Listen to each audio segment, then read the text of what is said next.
Welcome back, ladies, to this week's podcast. And our reviewer of the week is, wish me luck on this one, it is Names, B-R-R, Namesburr.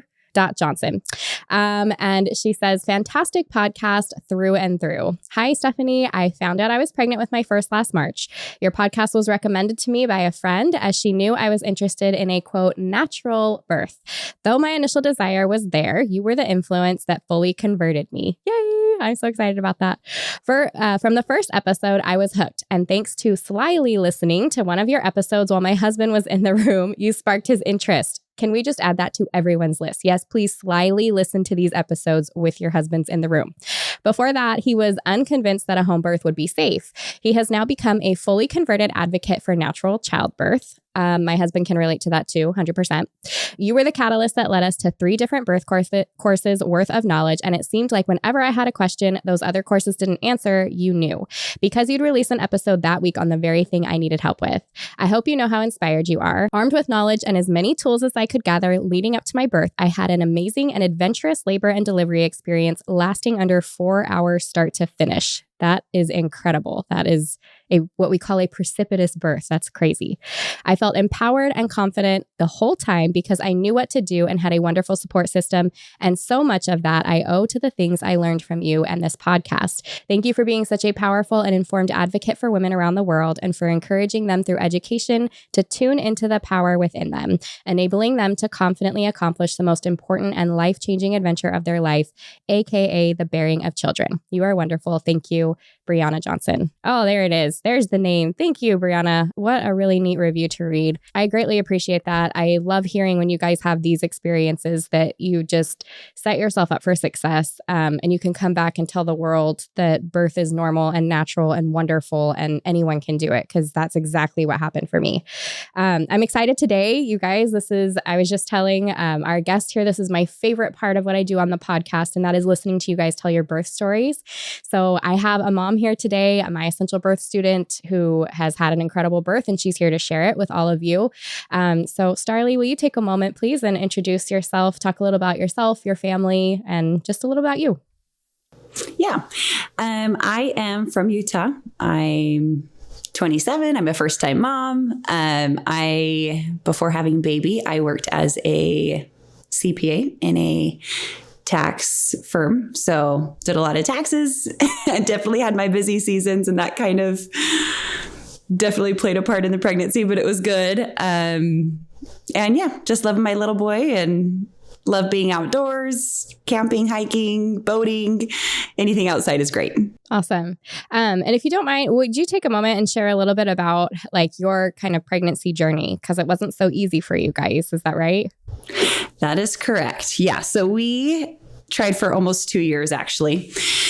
I had an IUD in before, and as soon as I got it out, I never had a period ever again. So that was really concerning and very emotional. And I had always had a normal cycle leading up to having my IUD in, and something in that hit my hormones and nothing came back correctly. So I went to my, family practice, or my family primary care physician. And she was like, I think it's time to go find or talk to your OB. So I went to an OB. We worked with her for like 6 months, and we did a lot of different rounds of Clomid and Femara to try to induce ovulation. But with an OB, it was really frustrating. So basically she would give me the medication, and then on day 21, I would go in and get a blood draw, and it would either confirm, yes, you ovulated, or no, you did not. And I never got an ovulation. So then it was like the whole cycle's over. We had to wait. But then I didn't ovulate, so I wouldn't start a period on my own. So then at day like 40, I would take a pill to induce a period, which is another 10 days. So I felt like every cycle was like 2 months long, and it was so frustrating.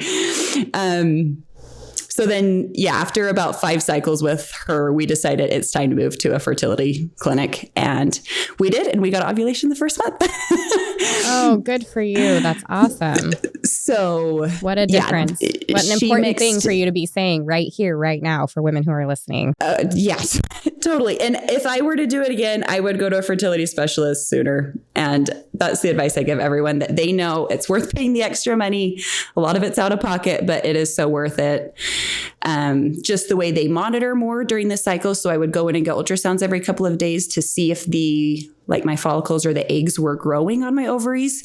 And then if they weren't, they could give me more medication so that we didn't lose the whole cycle. So we could redose, take more medication until it was right. And then I would give myself a shot to trigger ovulation. And then we knew the timing. Because then it doesn't drag out for 2 months, and then I don't have to take an extra pill to start a period and all of that. So that was such a big blessing. And we did a handful of IUIs, and we just weren't getting anywhere. And I had a test done. It's called the HSG test. I don't know if you're familiar with that. Basically, they're looking at the tubes with some dye and X-ray to see if they're open and if eggs can pass through them and whatnot. And my left one looked just fine, but my right one, when she pushed the dye through, it looked like really swollen. And so then there was like fluid buildup in there. And she said, with the fluid buildup and the swelling, even if the egg makes it down the left side, that fluid can leak down into the uterus and basically make it uninhabitable for a pregnancy. So that was really depressing. And we decided to go ahead and do surgery. And I was so hesitant. And I'm like, if it looks anywhere remotely okay, I don't want you to take it out, because she was going to do another HSG test in surgery to confirm before she took it out. And she took it out. And I came out of surgery and I was so emotional. I was so happy that we were taking the next step, but I was so emotional thinking okay, there's potentially half of my fertility. Am I being too impatient? Did I not try hard enough? And all of those feelings. But on the first IUI after, we happened to get pregnant. So I'm hoping that was the issue and that it's not going to cause more issues in the future. That's so neat. Yeah. We were to a point, I guess it was our second cycle after the surgery, because my first cycle, I only grew follicles on the right side. And I told her, I don't want to continue if I only get it on the side that I don't have a tube, because I'm not going to put money into that. And I don't want to emotionally stress about hoping, but knowing that there's really not much of a chance. So yeah, second cycle after, we ended up getting pregnant, and it was amazing. And I loved pregnancy. Awesome. Okay. So with that, tell me a little bit about your pregnancy. So all of that rough stuff to be able to get pregnant, you get the positive. What was your pregnancy like? Overall, it was so good. I absolutely loved being pregnant. And I don't know if it was partly just because I had wanted it for so long. But I also had a really pretty easy pregnancy. I try not to say this that often, but I never, I puked once during my entire pregnancy at 36 weeks. And it's because I took my vitamins on an empty stomach. I never was that sick, and I just felt so good. I exercised every day. I loved walking and lifting weights and just continuing my active lifestyle. I guess at the beginning of pregnancy, after doing an IUI and I was monitored really early on, I guess from the fertility clinic, I started getting ultrasounds at 7 weeks. And they did find a small bleed that they were a little bit concerned about. So I was on rest for a couple weeks, and then I started fainting a lot. And yeah, but that eventually kind of resolved. I just learned how to move really slow after standing up, or sitting up out of bed, waiting for 30 seconds, then standing up, waiting for 30 seconds, then moving. And that eventually wore off, and I had a great pregnancy. I loved it. That's awesome. Did you have anything during your pregnancy where you had they changed a due date, or, measurements were off? Was there anything GBS positive, a broken bag of water? Were there any complications or any tricky things that you had to deal with throughout that pregnancy at all? Change of due date, no. I was very specific. I never told them when my last period was, because I just told them I was an IUI. I know exactly a 36-hour window. I know when the baby was conceived. Because I didn't want to have any questions on that. I kind of assumed I would go 41, 42 weeks. That's kind of what my family has done. So I mentally was prepared for the long haul. And let's see, at 30, I can't remember when they do the test. They do I guess I did the glucose test at like 26 weeks, and I was actually under the normal limit. Like my sugars were really low even after the drink. So that wasn't a concern though. They were just like, make sure you bring snacks. You're going to need it. And I did test GBS positive, and I was completely devastated and so depressed, and talked to my provider for like a full hour after.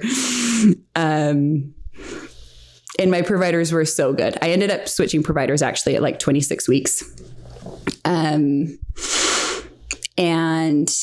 my new providers, they were both midwives, but I was really glad I switched. My doula had suggested that after I told her my birth plan. She said, I think these midwives would really mesh well with you. And so I tried them out and loved them. And yeah, so they were so good. They sat down and talked to me about GBS, and I tried to retest and wanted to get a negative test. I was really hoping to get a negative and not do antibiotics. In the end, we decided we did want to do the antibiotics and just, hope for the best and do probiotics after birth. Yeah.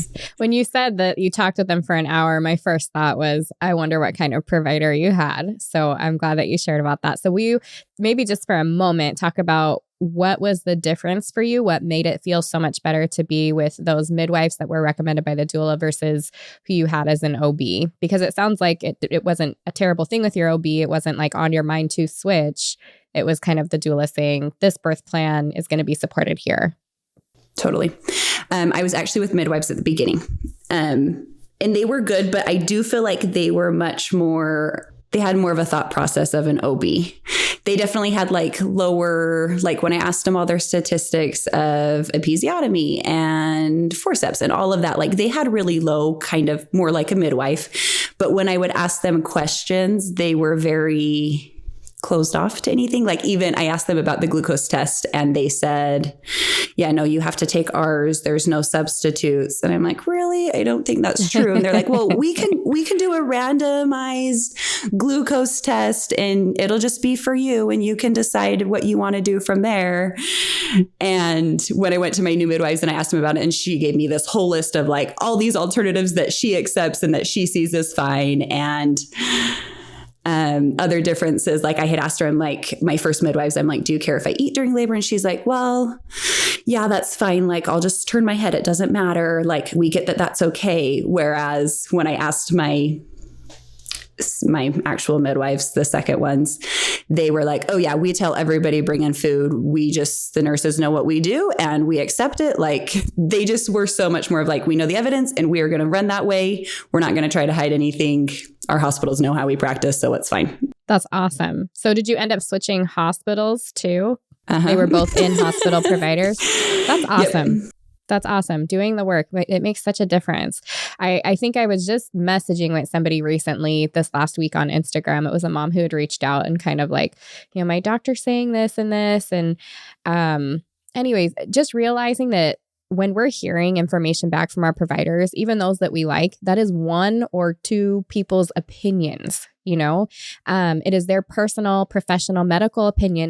But it is their opinion. And you can see the evidence in that, because if you go to a different provider, they provide you with different professional medical advice that is their opinion.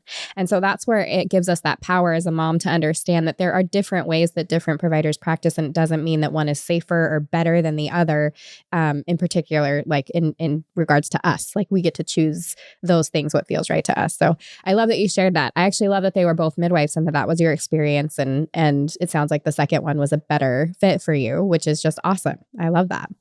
Some moms are going to feel more comfortable with the more medicalized midwife, so that could be someone for them. So I really appreciate you sharing that. That's really neat. For a moment, will you talk a little bit about your birth partner, how he supported you, what that looked like early on? It kind of makes me think of the reviewer of the week at the beginning. Was he super gung-ho from the beginning, or were you slyly having him listen to the podcast? I couldn't even get him to slyly listen. No. Tell me more. Let's hear about that. I really tried. No, so this is funny. And you kind of have to know him. He's just funny and he's very blunt. But we had just found out we were pregnant. I was maybe 9 or 10 weeks, and we were driving in the car, and we were driving home from a friend's house. And I had been talking to her. She was pregnant as well. And she was like, yeah, I think I want to go unmedicated, yada, yada. She's telling me all about it. And I've kind of wanted to go unmedicated my entire life. Like, I always thought that would be so cool. So we're in the car and I'm telling him like, she really is going to try to go unmedicated. And he's like, wow, that's crazy. And I'm like, honey, I want to go unmedicated. He goes, what? Why would you want to do that? If there's options available, why would you do that? That's crazy. And I'm like, I don't know. I've just always wanted to do it. I believe my body can do this. And this is how God made my body, and it's going to happen. And he's like, yeah, he was like, okay, that's fine if that's what you want to do, but I would never choose that. I'm like, okay, that's fine. You're not the one giving birth. So he's very much more wanted everything. If it were his choice, if he were giving birth, he would want a very medicalized everything their birth. And so he was very much supportive of what I wanted. But I feel like there were a lot of conversations of explaining why I wanted what I wanted and helping him understand and be able to support me in that way, because that was not his like natural instinct of what he wanted or what he would choose for himself, Yeah. So how did that lead to, and did he take the birth course with you? Like, what got you guys into that preparation state? Yeah. So I had been listening to the podcast and I bought the course really early on, and we just did like one a week. Sometimes we drag it into 2 weeks, but we just did it, and he would listen to all of them and we'd kind of talk through the different points. I loved in the birth course, it gives so many, I feel like you did such a good job of showing all the different options and not being biased to one side or the other side, or it was just a very round education of all the possibilities. And I really appreciated that. And I think some of those things, when we talked about epidurals and whatnot, he could see some of the downfalls of, oh yeah, it does slow down labor. And he could see there's reasoning behind letting your body do what it's supposed to do. And we worked through it, and he did all the birth course with me. And I loved the class on, what's it called? The counter pressure. Yeah. So like how God can physically support you. Yes. And I think that was really good for him too, because we just practiced them all after, and he actually felt like, oh, I am going to be a part of this. I'm not just a passive learner here. Like, I've got to know what I'm doing, and I'm going to be a big support. And then with that, I guess we hired a doula, which was really important to me. My husband can get kind of anxious. And I knew in a situation like this, he was going to be kind of anxious, and he gets really low blood sugar. So I was just like, I just want to have somebody there that can coach him as much as they can coach me, and be there to help him support me. And that was kind of our main goal in getting the doula. And it worked out perfectly. We were both so happy with her in the end. And having her, we had some prenatal appointments, and they came in, she taught us some counter pressure and whatnot. And she was like, oh, you have already know this? How do you guys know this? And I'm like, oh, our birth course taught us. That's awesome. She was like, oh, I'm impressed. This is great. So yeah, I feel like that was most of our preparation, is the birth course and our doula. Yeah. I love that it brought on those good conversations, because, and I think I've shared this before, but I would teach birth courses, and it happens online too. But like when I would teach them in my home, that was like my favorite thing. We'd have like 8 couples, and, first class, like, okay, guys, like how many of you were dragged here by your wife? And, like everyone goes up, right? And then a couple classes in, and like by class 5, I think it was class 5 that I had my husband come in, and I'd have him share his experience or whatever. And it's like, the guys really open up, and it's kind of this like, yeah, I didn't see the point in being here. I didn't necessarily want to be here. And I'm really glad I know this stuff. And I, especially for men, I think it's important that they have an active role. They want to help. They want to protect. They want to, that's like kind of what they do naturally, inherently. And a lot of men do get pushed to the side in the birth process when both mom and dad don't really know what to expect. And you're in the birth space and you've got other people who are professionals who are, taking care of mom and telling mom what to do and kind of telling dad what to do or not to do. And it leaves them on the sidelines, and then women are like, well, you were sitting on your phone and not really giving me what I needed. And he's like, I didn't even know what to give you, So it just, instead of it being this really sweet bonding experience, it becomes a bit of confusion and feeling like, I don't know what I'm doing. I'm just here, especially for the guys. So I love that part of the birth course. And to add to that, I think, like I said, he can get pretty anxious. And I feel like knowledge was totally power for him, that he could understand a lot of things. And it took a lot of the anxiety away because he knew what to expect. And that was very helpful. I'm curious too, since you guys did have an opportunity to meet with a doula beforehand, did you meet with her? It sounded like you met with her after you had taken parts of the birth course. So how do you feel like that added well to, and for him too, even though he's not here to ask, I'm sure that you guys have talked about that. How do you think the doula, having another person there that was knowledgeable about birth, third party, helped you guys feel comfortable or prepared even more so? I think it both just gave us a lot of confidence that we have someone else on our team, that even since we were so emotionally invested, obviously in our baby and our birth process and everything, to have a third party that knew exactly our wishes and that wasn't emotionally invested and that would help us get that, even if things were going not the right way or we were stressed or whatever twist or turn came, that we knew somebody was there advocating just for us and knew exactly what we wanted. Yeah, I love that. Talk to me just for a moment, and then I want to get into the birth story, my very favorite part. Tell me a little bit about what you did for preparing as you were coming up to birth. So I'm going to assume, you can tell me if you did them or not, though. I'm going to assume you did things like the 3 exercises, relaxation practice. It sounds like you did some hands-on physical things with each other, maybe massage. What did that look like kind of on a daily basis for you guys when you were preparing for the birth? Yeah. I think I started doing like the 3 free exercises, maybe at like 10 or 12 weeks, right when I found out. And I was binging all your podcast episodes. I started right away doing that. I would have to say there were times that I did really good and that it was weekly or daily. And it would go for weeks at a time and I was really good. And then there were other times where several days had passed and I'd be like, oh crap, I need to get on this. I don't want to miss out on these. I need to be doing them.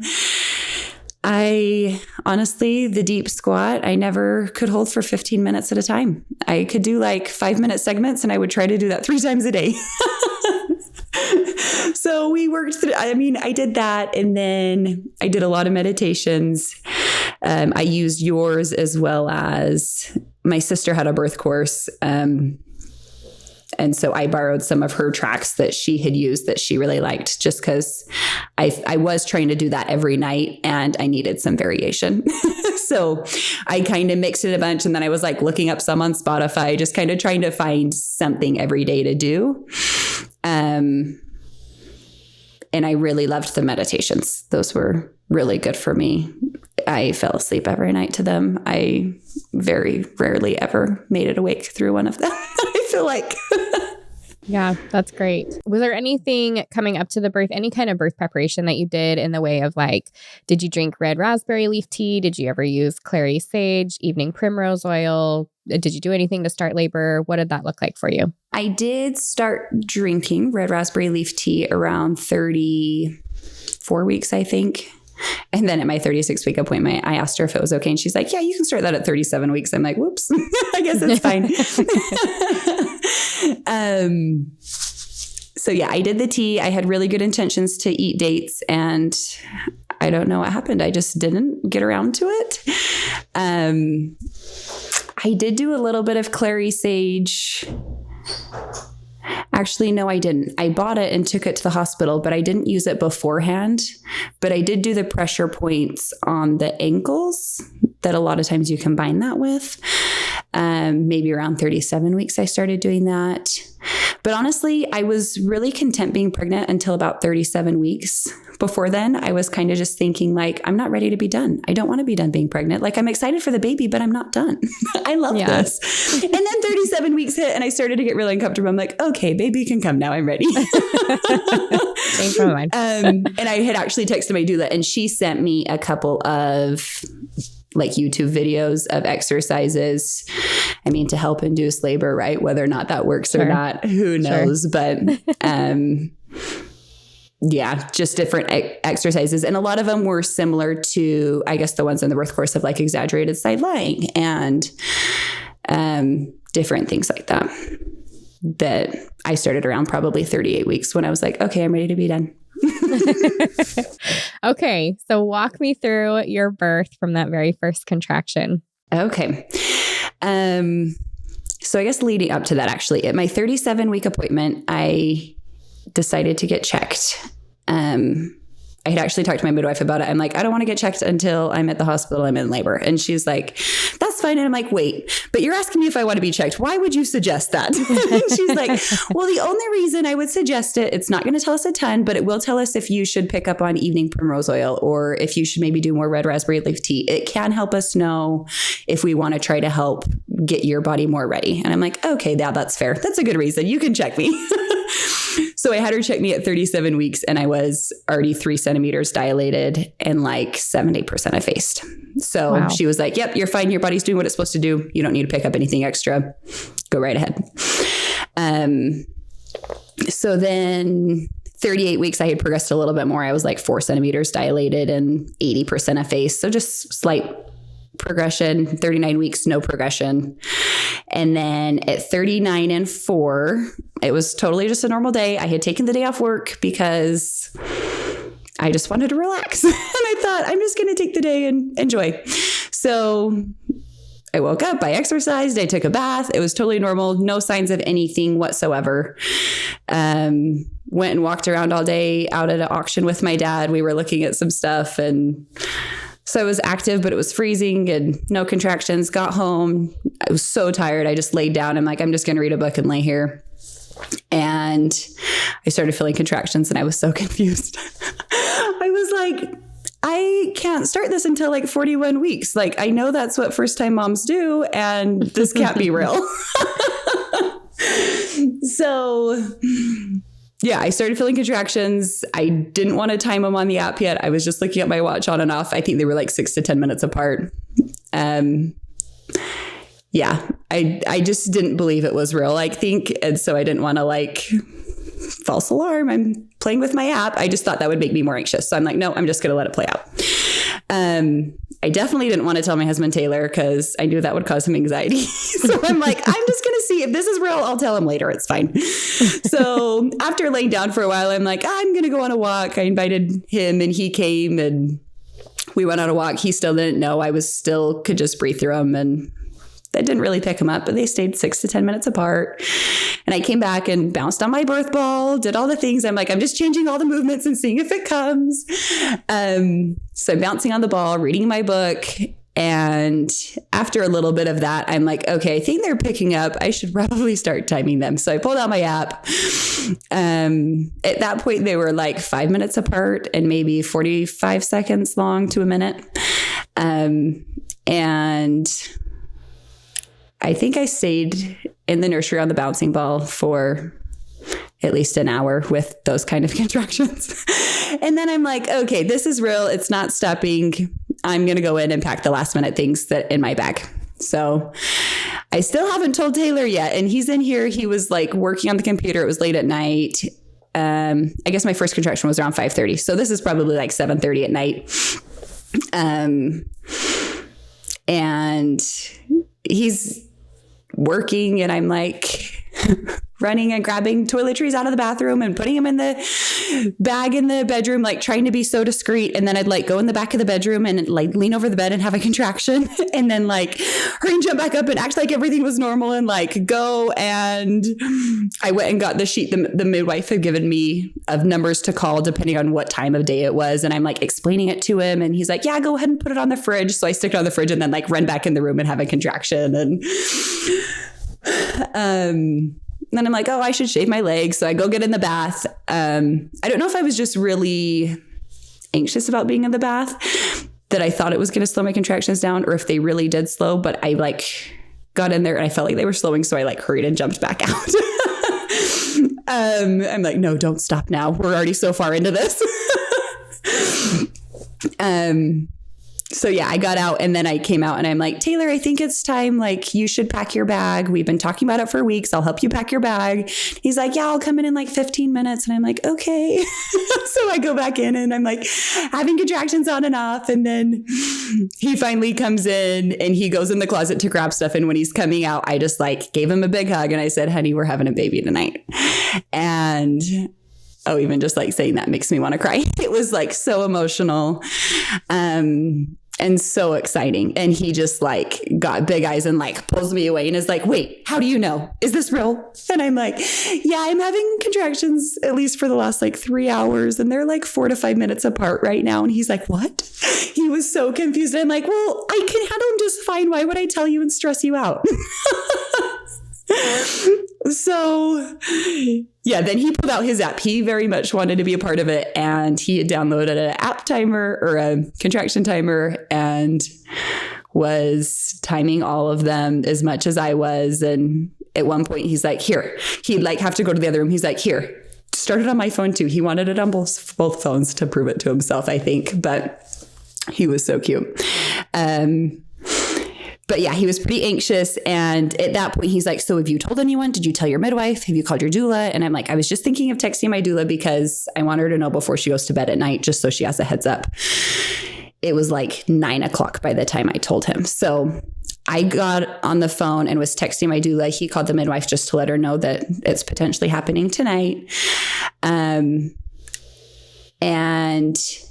I sent a screenshot of my last contractions to my doula and she immediately calls me and is like, dear, I think you should go to the hospital. And I'm like, no, I shouldn't. I'm handling these just fine and everything's good. And she's like, yeah, but like, how long have these been happening? And I'm like, 2 hours or so. I don't know.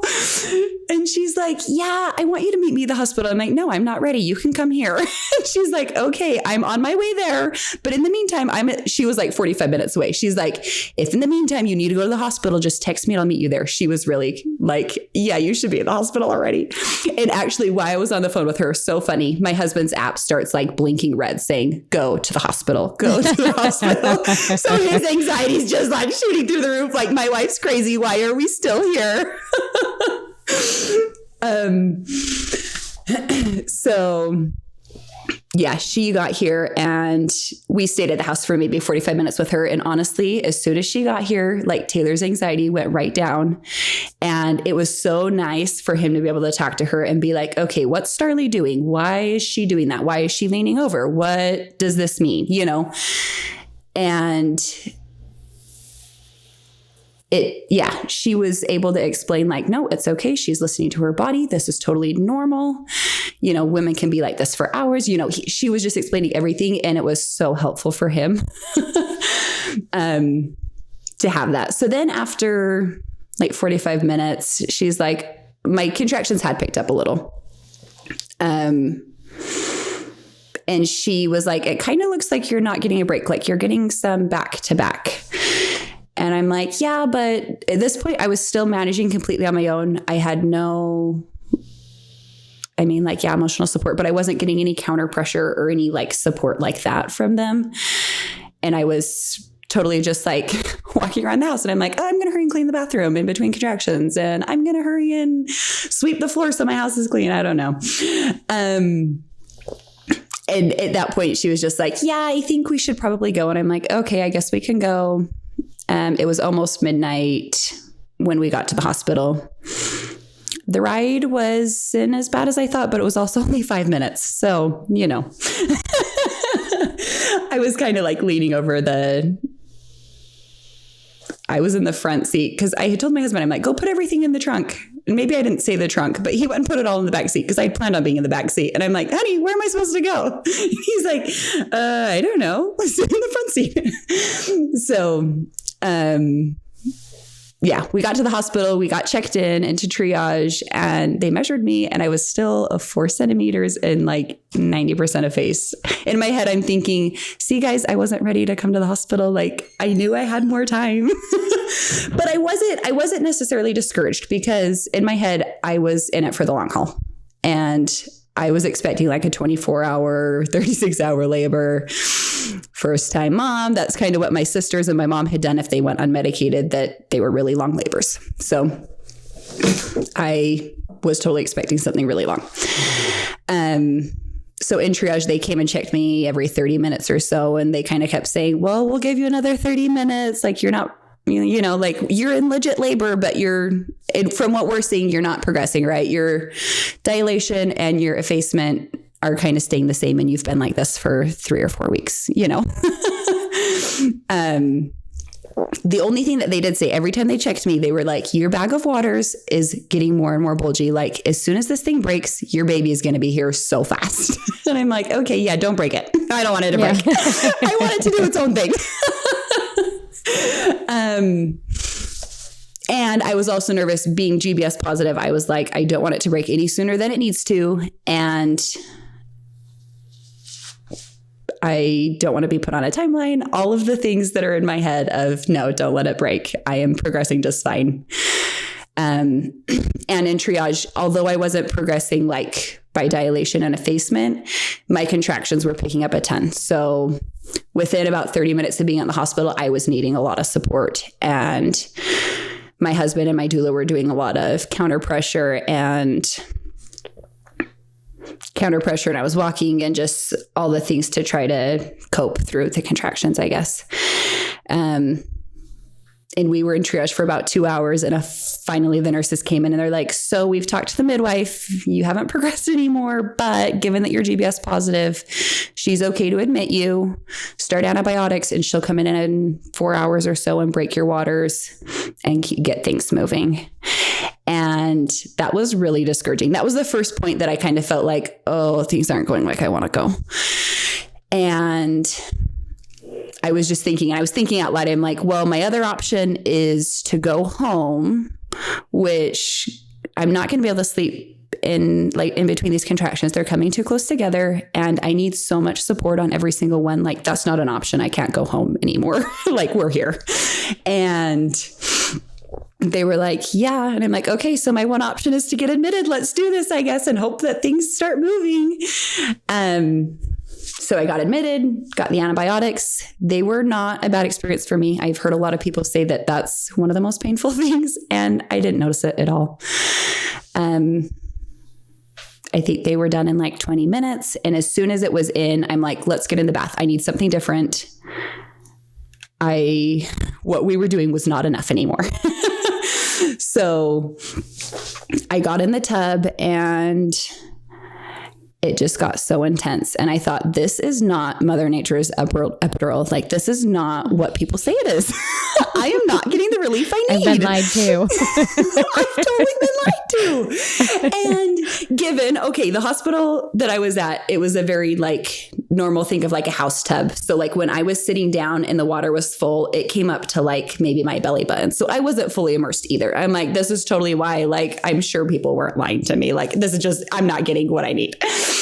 And my husband was doing a lot of counter pressure, and my doula was pinching a bundle of nerves like in between my thumb and pointer finger. And that was really helpful. And then at one point, my husband was like pouring water down my back. I don't know why that was so relieving for like 2 contractions. That totally did it for me, is just having water poured over my back. But it didn't last long. It was very like, I had to continually communicate and be like, okay, yeah, we need something new. This contraction, that like, I was at the end of the support you were giving me on that one. I need something new. And so they were just changing up everything, trying different things. And after like 45 minutes in the bath, I just looked at my doula and said, I'm done. I cannot do this anymore. Like, I want the epidural. Like, I'm going to get out of this tub and I'm going to get checked. And if I'm not progressed, we're done. This isn't worth it to me. And that was like in the middle of a contraction that I'm telling her this. And she's like, yeah, let's talk after the contraction. Like, you're fine. Keep going. Keep going. You got this. And I'm like, okay, like, yeah, but we're talking about this. Like, don't think you're getting out of this. We're talking about this as soon as it's over. And, yeah, so we're talking about it and she's like, okay, let's do one more here and then we'll hurry and get up. Well, you know, they were getting everything ready there. She's like, do one last contraction here. We'll have a towel ready for you and we'll hurry and move to the bed. They can check you and we'll see where things are at. And I'm like, okay, I'm okay with that plan. Also at some point in the tub, she was like, you can like let out some air, like when you're breathing through a contraction. I'm like, oh, okay. So I was like doing a long, during my contractions. And that was actually very relieving too. That was really helpful. So anyway, I get out of the tub, get on the bed. She checks me and she's like, oh, you're like 100% effaced and 8 centimeters dilated. And I'm like, oh, okay, this makes sense. Maybe the tub was doing it. I was just like, you know, I went 4 centimeters. So maybe that's why it was so intense. And then I did like 2 more contractions. They were trying to like set up the bed so that I could be like kneeling at the head of the bed. So I was just standing, kind of leaning over the bed, and my husband was doing the double hip squeeze. And after like 2 contractions, my body just started pushing, and it was the weirdest thing. I like couldn't do anything about it. It almost felt to me like the urge of throwing up. There's nothing you can do to stop it. It just like your body just pushes and pushes. That's what it felt like to me, of just like my body was pushing this baby out and there was nothing I could do to stop it.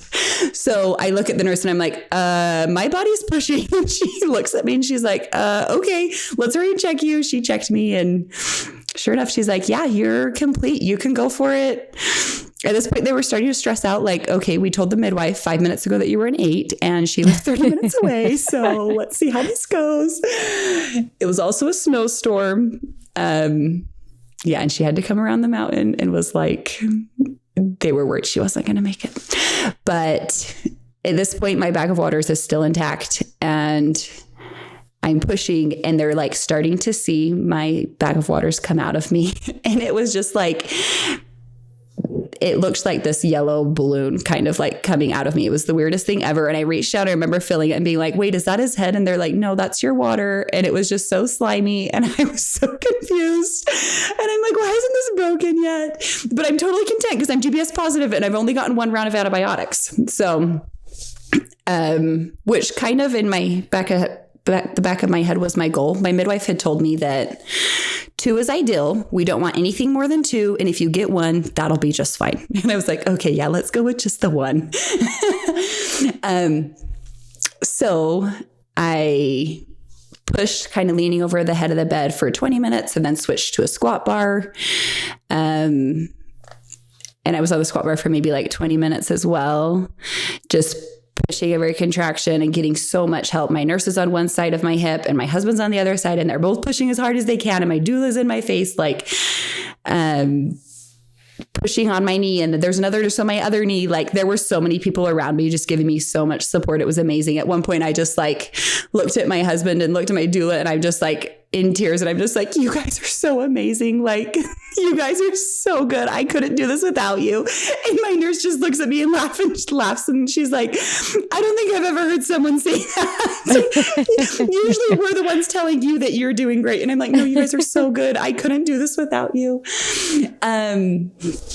And yeah, so after being on the squat bar for like 20 minutes, my midwife made it and she ran in, and about that time, my water broke and I looked down and I could see it and it was not clear.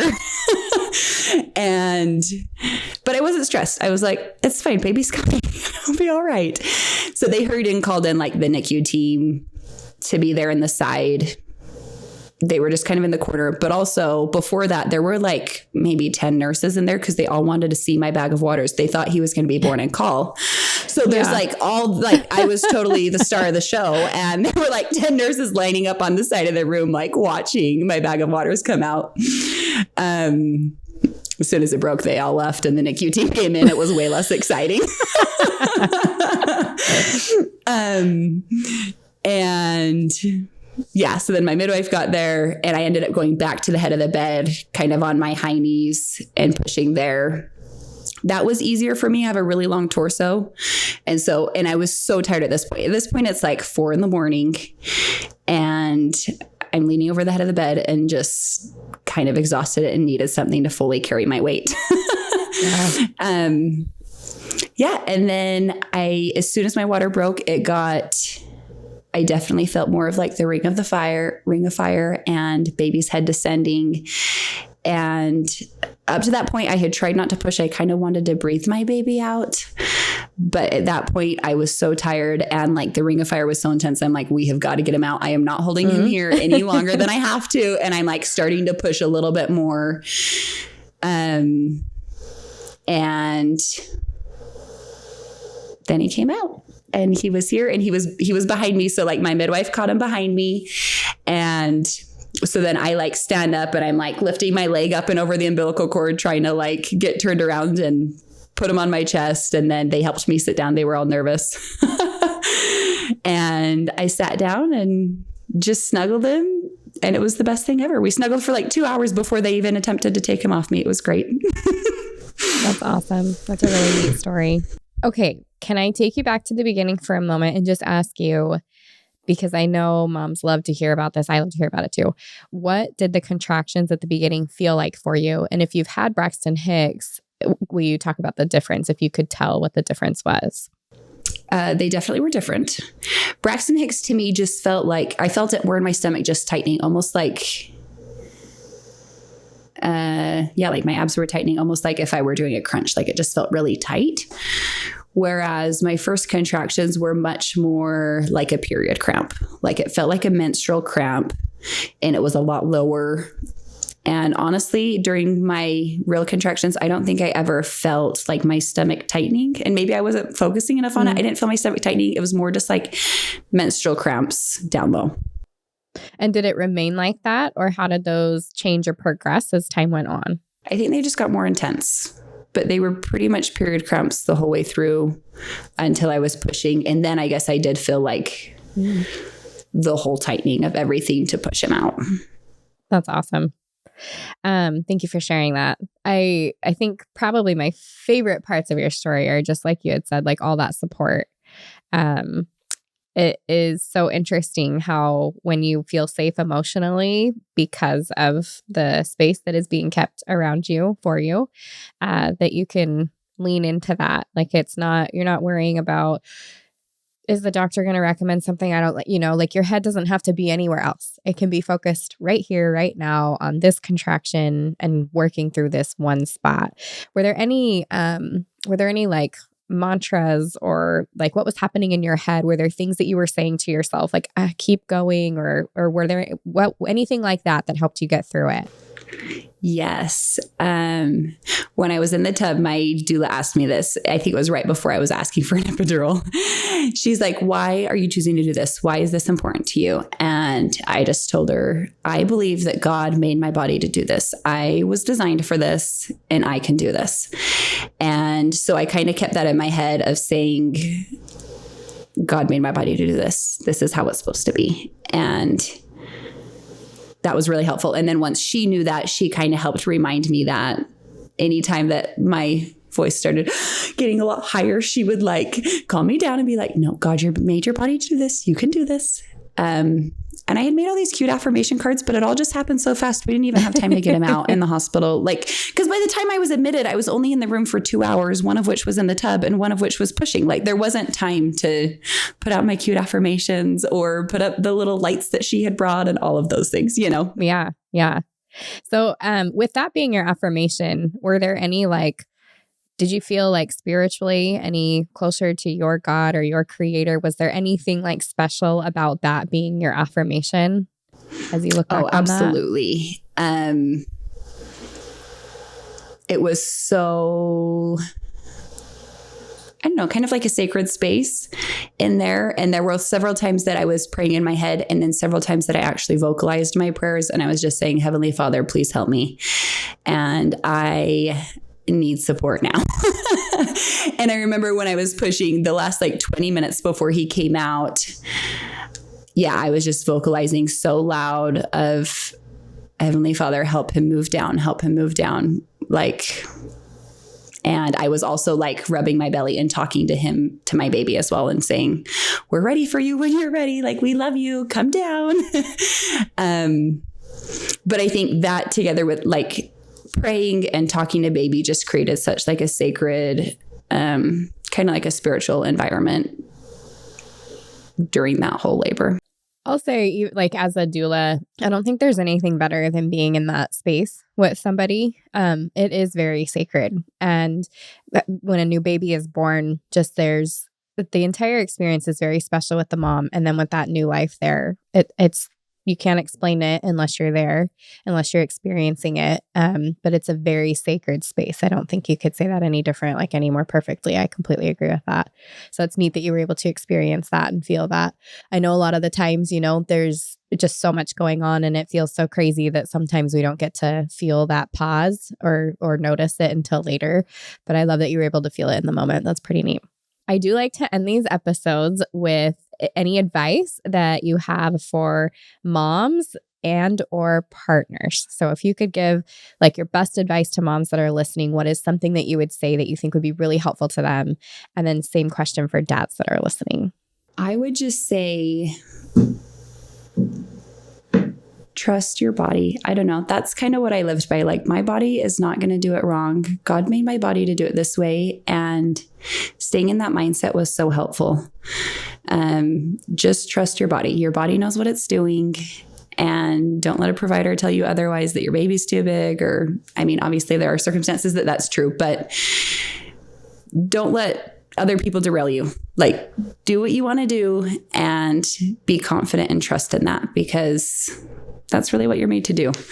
And then the other thing would be to communicate. And this is something that my doula was like, in mid-labor, she was like, you are communicating so well and telling us exactly what you need. And it is so helpful.